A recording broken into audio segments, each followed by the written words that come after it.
اعوذ باللہ من الشیطان الرجیم بسم اللہ الرحمن الرحیم۔ سو یہ ہے اللہ جو تمہارا رب حقیقی ہے، پھر حق کے بعد اور کیا رہ گیا بجز گمراہی کے، پھر کہاں پھرے جاتے ہو۔ اسی طرح آپ کے رب کی یہ بات کہ یہ ایمان نہ لائیں گے تمام فاسق لوگوں کے حق میں ثابت ہو چکی ہے۔ آپ یوں کہیے کہ کیا تمہارے شرکا میں کوئی ایسا بھی ہے جو پہلی بار پیدا کرے پھر دوبارہ بھی پیدا کرے؟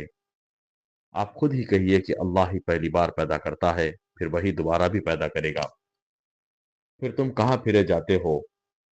آپ کہہ دیجئے کہ تمہارے شرکا میں کوئی ایسا ہے کہ حق کا راستہ بتاتا ہو۔ آپ کہہ دیجئے کہ اللہ ہی حق کا راستہ بتاتا ہے، تو پھر آیا جو شخص حق کا راستہ بتاتا ہو وہ زیادہ اتباع کے لائق ہے یا وہ شخص جس کو بغیر بتائے خود ہی راستہ نہ سوجے؟ بس تم کو کیا ہو گیا ہے، تم کیسے فیصلے کرتے ہو؟ اور ان میں سے اکثر لوگ صرف گمان پر چل رہے ہیں۔ یقیناً گمان حق کی معرفت میں کچھ بھی کام نہیں دے سکتا۔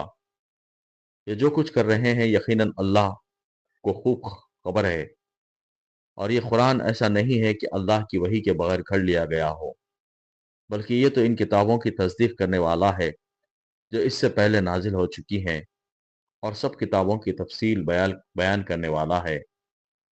اس میں کوئی بات شک کی نہیں کہ رب العالمین کی طرف سے ہے۔ کیا یہ لوگ یوں کہتے ہیں کہ آپ نے اس کو گھڑ لیا ہے؟ آپ کہہ دیجئے کہ تو پھر تم اس کے مثل ایک ہی صورت لاؤ، اور جن جن غیر اللہ کو بلا سکو بلا لو اگر تم سچے ہو، بلکہ ایسی چیز کی تکذیب کرنے لگے جس کو اپنے احاطے علمی میں نہیں لائے، اور ابھی اس کی حقیقت ان پر کھلی ہی نہیں۔